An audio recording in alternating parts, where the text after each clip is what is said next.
Hey, welcome to Bituminous Coal. Glad to have you here. We're going back to Gallitzin, Pennsylvania, where you have the Gallitzin Tunnel and the Tunnel Inn. And yes, going back, I've already shown you one video from Gallitzin, but I made two trips. I went in July and September of 25. And in that one video I showed you, I only showed you really one event. I mean, it was two trains running side by side, racing, pacing each other. And then the last one to clear dropped off its helpers, cutting them off on the fly, which was amazing to just catch it right there in front of me. But that was the only thing I put on that video. And really, 2 visits over 5 days on site, I accumulated a lot of footage. So it's time to break it out of the vault and share it with you. First thing to know, milepost 248, that's where the Tunnel Inn resides at Trackside. And stayed there both times. Man, it's so great to stay there because, as the proprietor says, the only way you can get closer to the train is if you're on it. And we weren't on it, we were catching video. So, cozy place, right there, great people, great times, and it attracts rail fans, so you have that to talk about immediately. Can't be better. So, from the footage I've accumulated at Gallitzin, I'm going to show you the Amtrak Pennsylvanian, the Conrail Heritage Unit, the Norfolk Southern Special Unit, the Weight of the World. And of course, there are intermodal trains, coal drags, and I can even show you an OCS special. Office car special train that made a turnaround at Gallitzin. So what do you say? Let's go to the trains! Kind of funny showing you this video first, since it was the last video that I caught on my first visit to Gallitzin.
This was shot on my first visit, and I was about to leave and start to make the drive home.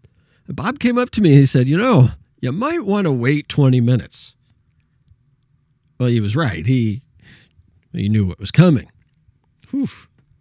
One of the great things about staying at the Tunnel Inn, Bob's got the cams on for Horseshoe Curve and for Johnstown, so he knows what's coming.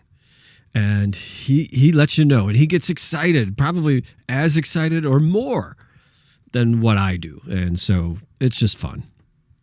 And you don't miss anything. Beautiful.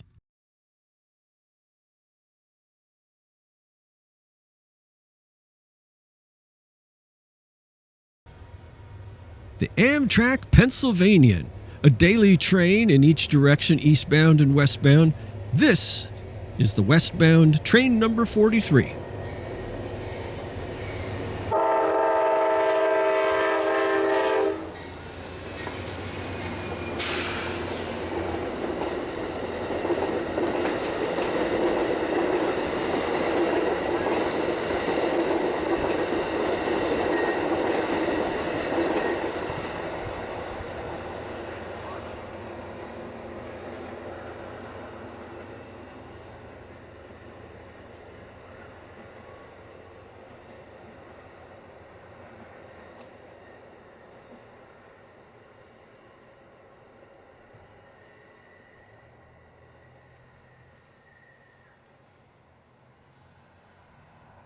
All right, in just a couple of minutes, we've seen two really cool but really short trains. Be assured that the majority of the trains crossing this section of track are not short. Let's go see some longer trains now.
The OCS train?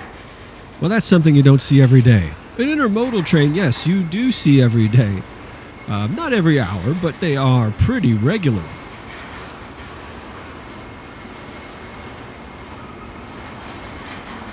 Now, this you don't see every day anymore, though. Top of flat car, trailers. That's fun.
And this car coming into view gives you a reminder that we are on the Pennsylvania Railroad's former main line. I won't dare call it, this is a cabin car. Actually, the cabin car is like a museum piece here. Bob from the Tunnel Inn maintains it meticulously. Wonderful photographs of the various railroads to use it, not just the Penn but Penn Central and Conrail to use this line and these tunnels. And interesting tidbits and artifacts in there. You can spend a half an hour in there and look at your watch and realize, I only thought I was in here for 5 minutes.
Our intermodal train here is winding down, running out and into the tunnel and away towards the horseshoe curve. There's something I learned here. You don't turn off your gear right away just because the train is cleared. You take a look around.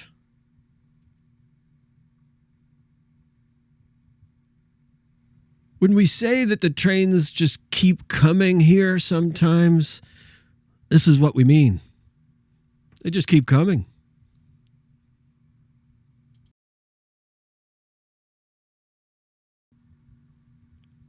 As you look at the data I am posting in the lower left corner, you will very rapidly get the sense this is a massive train.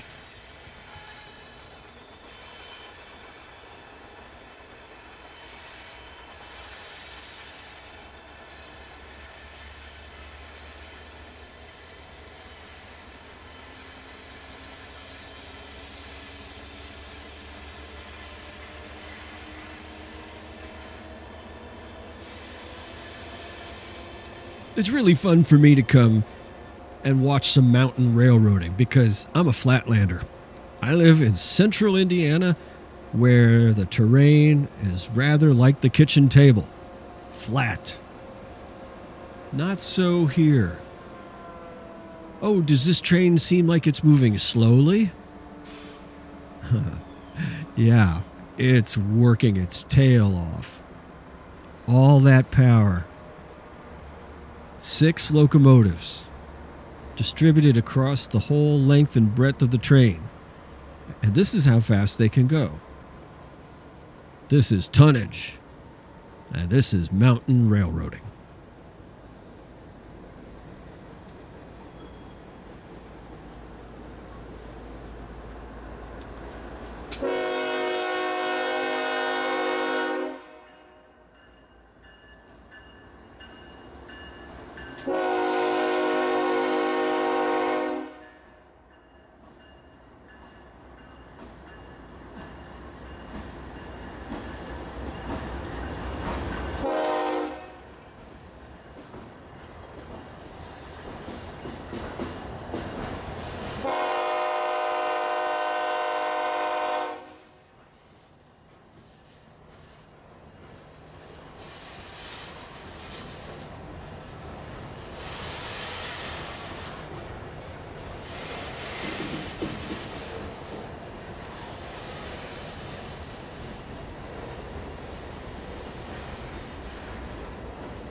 Even with the string of empty gongs, it's just such tonnage.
By now you may have noticed the railroad employees at the grade crossing, signal maintainers and maintenance of way, observing this magnificent train.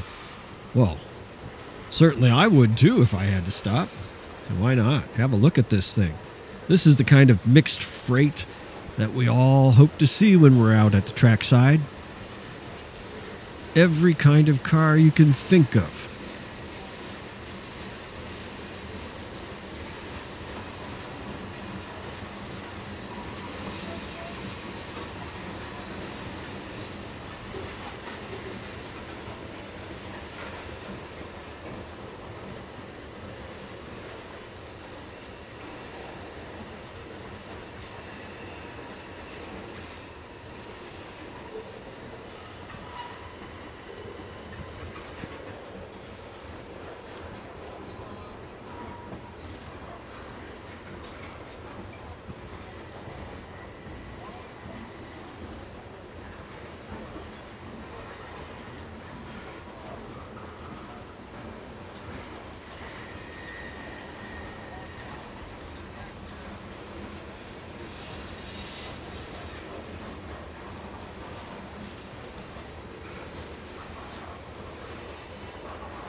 There's a nice look at the tunnel in. Rail fans watching the train. Well, shoot, that's Craig and that's Bob.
Yes, they just keep coming. And now that these two trains have cleared, it's time to have a look at the Conrail Heritage Unit. This train, as you can see, really drew a crowd. People knew the Conrail Heritage Unit was coming, and the photographers lined up. One thing I like about Gallitzin, they know what they have. People come here to watch trains. So they have cutouts in the fence so you can stick your camera through and get some great shots.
Oh, how great to see Big Blue again. Conrail 8908. And a maintenance of way train, loaded with ballast, a unit ballast train. Like seeing those orange MOW hoppers.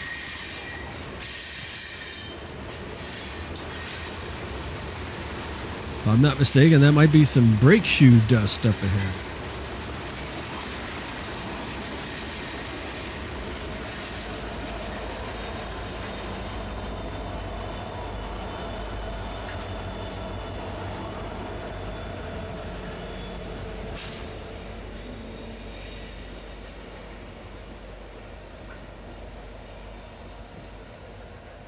Even maintenance of way has helper units. 2 end-of-train DPUs. Ah, it's so cool.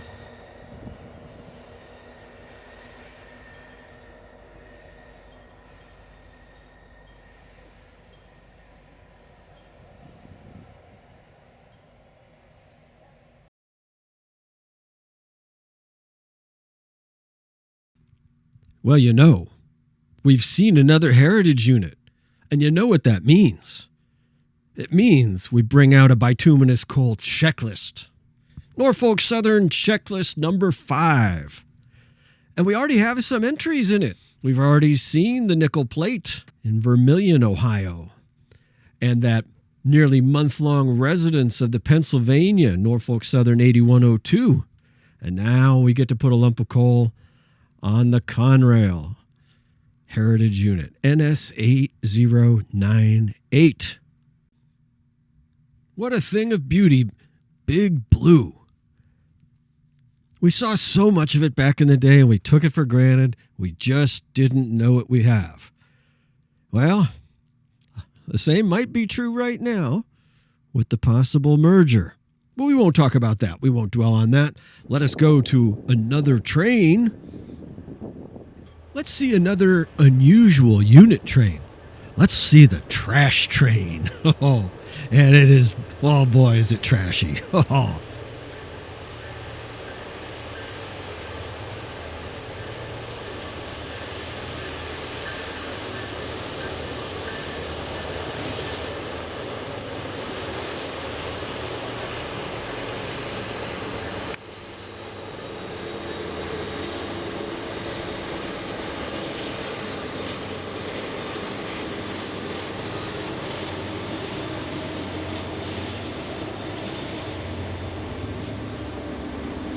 Oh boy, in all its steaming glory, it's the trash train.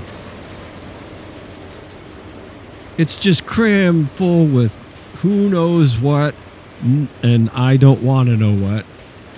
I hear they take this train to Ohio. Well, great, good place for it.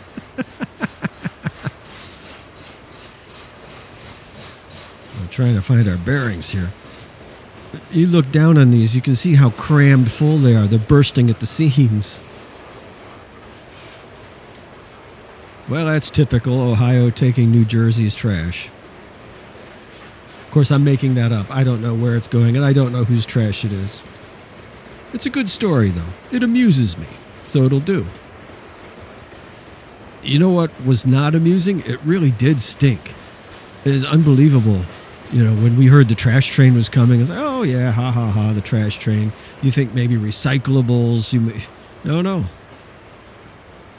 There's no doubt there's, well, bad things. Oof.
being that the tunnels are behind this shot, the stink is no joke. I mean, it really does smell, and it's a hot, humid day. That just amplifies it. But because there's a tunnel, the stink lingers in that tunnel, and when the breeze pushes it through, a half an hour, 40 minutes later, you're still smelling it. Oy, oy, oy.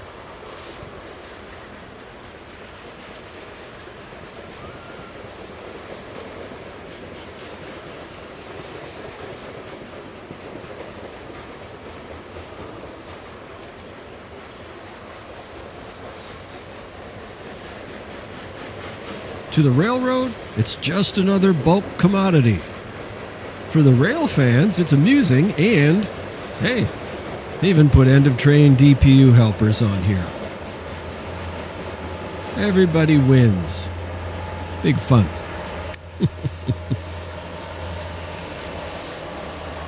Let's check in with Craig Bell for his considered opinion. Well, that was a trash train, was it not? Oh, that was a stinky ass trash train, man. Woo! Oh, Lord have mercy. That must have been all of New York City right there, right? It could well be. Yeah, they don't dump it in the ocean anymore, do they? No, they don't. They're going to take it out to Indiana and put it in a landfill somewhere. Close to home. Yeah, there you go. Right. A little bit of New York right down the street. We move now from stinky bulk solids to liquid bulk materials. I see hazmat placards on there, but not sure what's in. Let's watch and see.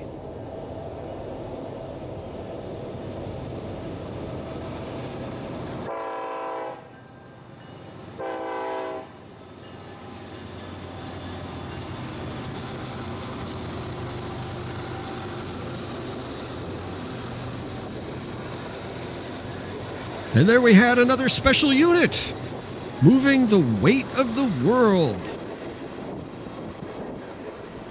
This, of course, will necessitate another checklist at the end of the train. Huzzah!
When I see a hopper used like that, I think to myself, why not just use a caboose?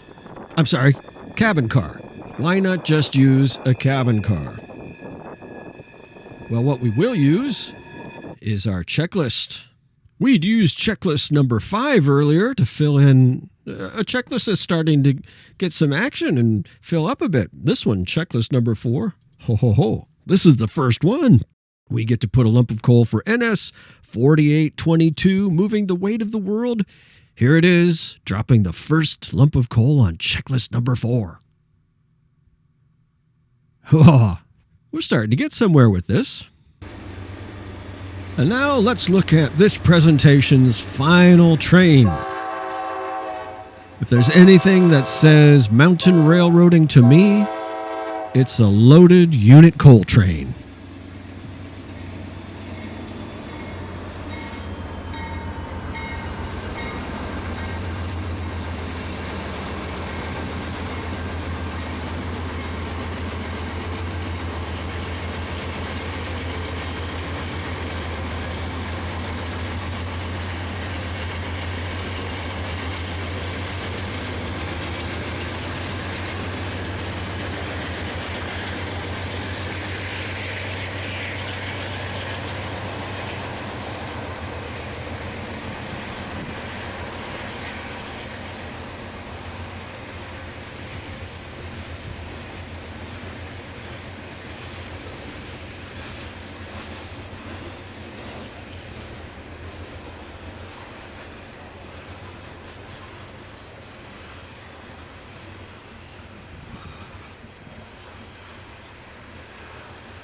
Love seeing the black diamonds from above, but even better, if possible, is a side view of a Conrail hopper.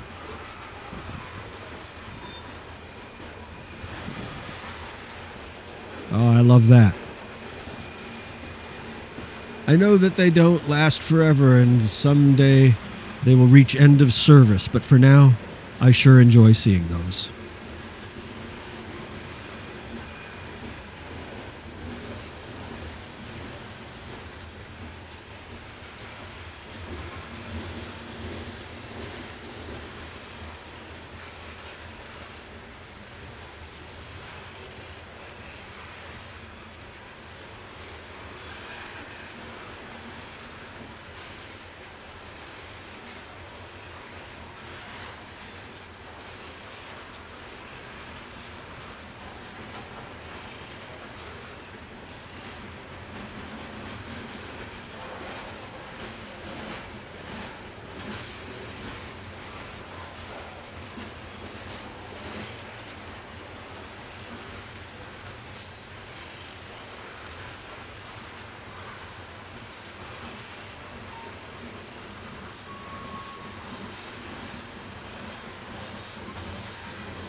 Another great feature of the coal train, mid-train DPUs. Oh. And one of the special DC to AC conversion units. And Conrail right behind. Oh, my cup floweth over.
So you see the road is right on top of the tunnel bore.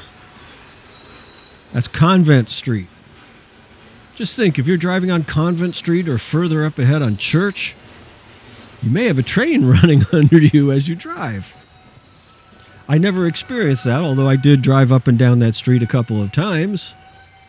I think that would be a cool experience.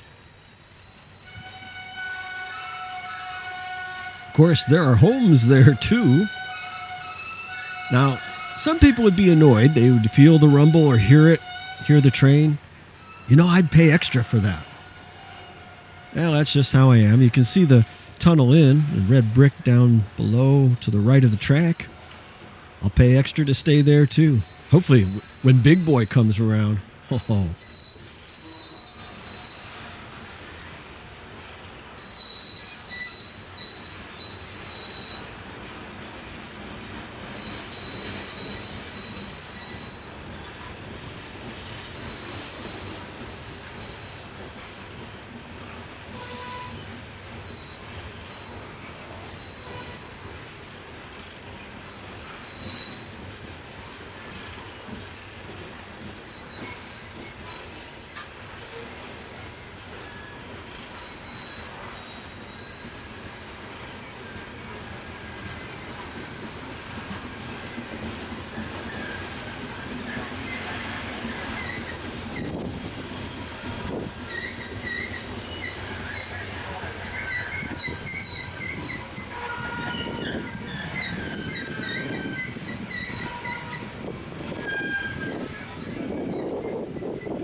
There goes our unit coal train. Under the ground, through the tunnel. Well, that's our last train. And this will be our last checklist. Bituminous coal, Norfolk Southern checklist number 3. Yeah, 4002, second to last on this checklist, DC to AC conversion, black, first one of those I've seen. So, let's drop a lump of coal on there. Bingo. Well, this trip had a lot of these. I like it. As I had mentioned, this had been my second video to show you from Gallitzin, Pennsylvania. Much more comprehensive than the first one. So I hope you enjoyed the detail, the variety, the short and the long of all of them, the special units, and even a checklist or 3. And I've had fun presenting it to you. Next time on Bituminous Coal, we'll be back in Indiana at Logansport, north central Indiana in Cass County. Logansport is home to Norfolk Southern and the Toledo, Peoria, and Western, a Genesee and Wyoming affiliate. And I have action to present to you from both railroads. Catch you next time on Bituminous Coal. I'll take you to Logansport. I'll take you to the trains.